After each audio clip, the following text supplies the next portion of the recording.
last train to the old lighthouse, and I wasn't alone.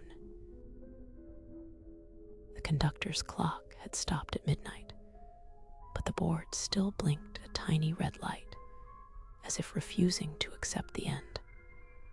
I missed the first trains for reasons I could explain, and some I couldn't, and now the carriage around me seemed to lean like a secret toward the sea. The windows were mirrors of dim bulbs and the occasional wet street lamp, but in one pane, the reflection lagged just enough to feel wrong, a fraction too late, as though the glass had its own memory. When the conductor finally appeared, it was only a shadow at the far end of the car, a silhouette that moved with the deliberate patience of someone who knew where the train stopped and why. He did not check tickets. He walked the aisle like someone reading names aloud in an empty house. At the platform, his voice became a whistle that blurred into fog. The porcelain schedule on the wall had been replaced by peeling service notices, none of them newer than the kind of regret that keeps people on for one more trip. I thought I was alone, and then the door opened, not with clamor, but with an air that smelled of salt and something else, old paper and metal. The platform outside was a photograph taken by a hand with steady nerves, rusted rails, a bent sign that read "Last Stop," and a path pressed into the grass leading out between stones. Beyond, the platform fog clung to the shoreline like a rumor. For a heartbeat, I considered waiting for another train. The platform only offered the path. The walk to the lighthouse is never as short as the map suggests. Stones rearranged themselves beneath my boots, and the fog stole sound instead of light. My footsteps sounded domestic, like shoes on wooden floors. I found a discarded newspaper stuck to a fence post, its headline a dried-up promise, and a pocket watch half buried in a tuft of dune grass. It was brass and pleasantly cool in my palm. The chain, a loop shaped like an unfinished question. The time inside it did not match mine. The watch ticked with a rhythm that felt like someone counting breaths, slow and uneven. When I closed it, the sound lingered, a persistence under the hush of tide and fog that suggested the object remembered where it had been earlier than I had. Up ahead, the lighthouse stood like a punctuation mark, solid, stubborn, its paint scrubbed thin by storms. There was a faint glow in the gallery, a light that shouldn't have been, because the lighthouse had been declared out of service years ago. Doors in decommissioned places have a different way of closing behind you. They click not to lock you out, but to mark that you have been noted. Inside, the lighthouse smelled of boiled salt and varnish, a clean smell hiding the years. Stair treads groaned with patient complaint as I climbed. On a landing, someone had scratched initials into the wood, small, neat letters stacked like a ledger.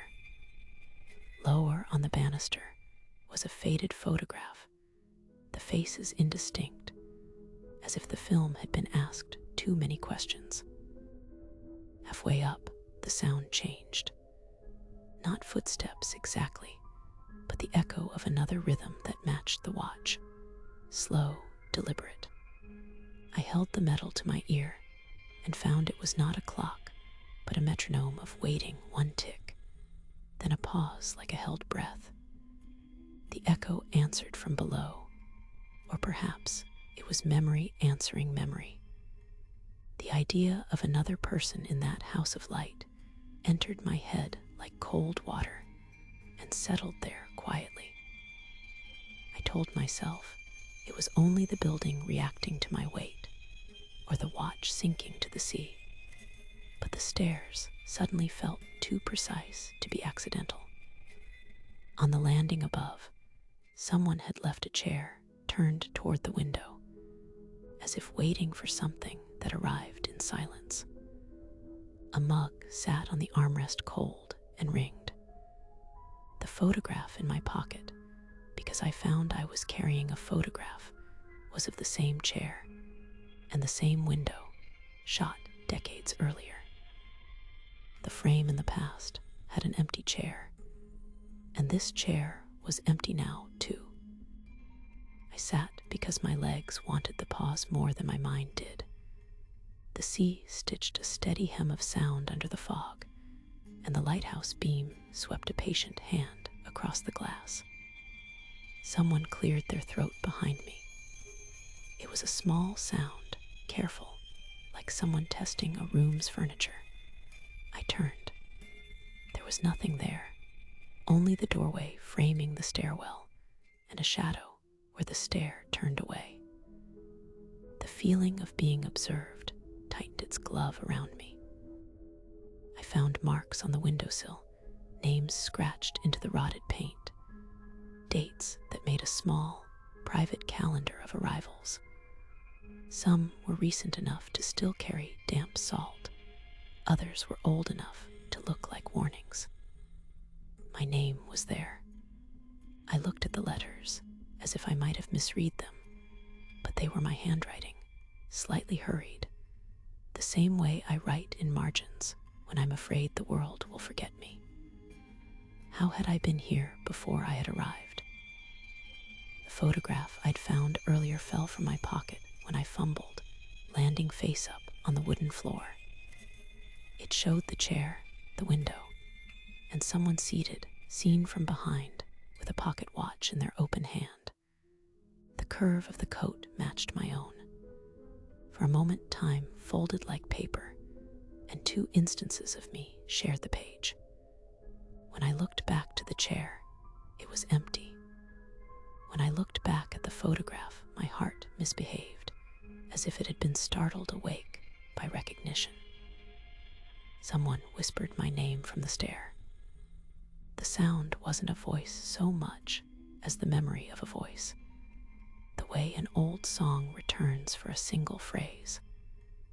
I climbed because the only other option felt like staying and letting the lighthouse's patience rearrange me into something neatly listed among the carved names. At the landing, the gallery looked larger and lonelier than any lighthouse should be. There were other photographs taped in a careful row, dozens of them, each with a chair and a window, each with a faint hand holding something small. The last photograph in the row made my teeth ache. It was close, so close, as if the camera had been on the table. In it, the hand holding the watch was open. In the palm, I could not make out the object's face, only the suggestion of something closed and familiar. Beside the photo, a note was taped. "We keep time for those who lose it. We will not let you leave alone." No signature. The words felt less like a sentence than an arrangement of steady, patient promises. A sound like a whistle rose from the distance, thin and strangely close, not the metallic call of a train so much as the world's memory of one. The lighthouse beam turned and struck the sea like an accusation. Behind me, the stair creaked slowly one step, then a pause, another step matching the watch in my pocket with unnerving politeness. I steadied myself against the railing. If someone else was climbing, they were doing so with the decorum of someone who cared about being polite and methodical. At the final turn, I caught a glimpse of someone in profile, no face, just the suggestion of a shoulder and the outline of a coat.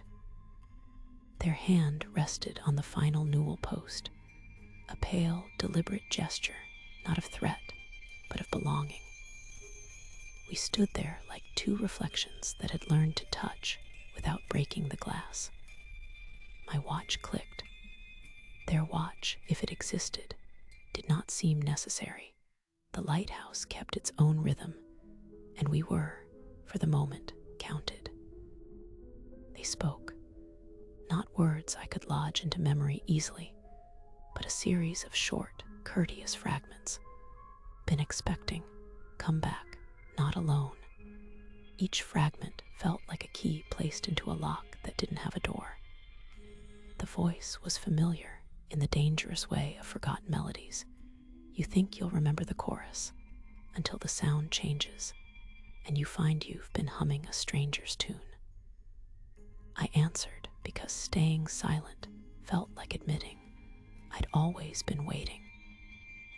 We moved toward the gallery window together, and the world outside had no edges. The light spun its slow arc over water that vanished beyond the fog. The other figure reached into a pocket and produced a pocket watch identical to mine. Brass, slightly tarnished, its face closed like a secret. They held it out, not quite offering, and not quite hiding. For a second, all possibilities sat balanced on that palm escape, welcome, repetition, and I could not tell which invitation the lighthouse preferred. I stepped forward. The watch clicked open of its own volition to reveal not hands, but a small, clear surface that reflected me and the other person standing opposite. In that reflection, there were more than two of us, faint outlines in the background, as if other watchers were arranged in a concentric memory. The lighthouse did not need to hold bodies. It held evidence, photographs, carved names, watches, and that archive felt alive in a way that made being human uncomfortable. I reached out and let my fingers brush the other's hand.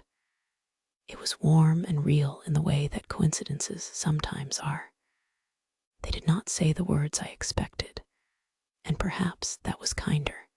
Instead, they nodded, as if accepting a debt being quietly settled.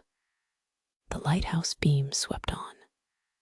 Outside, the fog swallowed the sound of any approaching train, leaving only the tide's distant hush and the measured click of watches.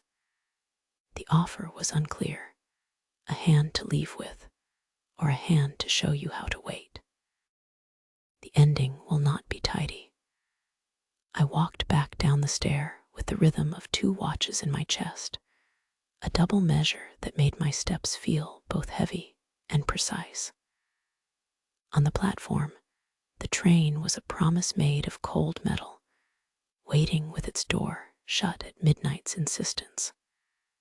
I looked back once at the lighthouse and saw the figure in the gallery, a solitary light keeping patient. The whistle blew distant, dampened, and I boarded. The watch in my pocket had stopped, but the one on my wrist, or in my memory, kept ticking to a cadence that did not belong to me. On the carriage, I placed the pocket watch on the seat next to me, as if to keep it company during the ride. The carriage hummed, and the world outside moved in blurred pulps of light and sea.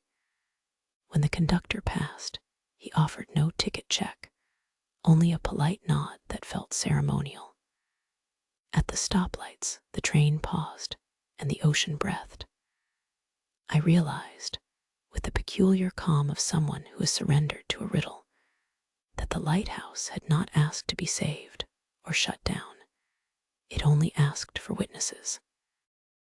Whether that request was a kindness or a contract, I could not decide as the train hummed on into the slow, unlabeled dawn.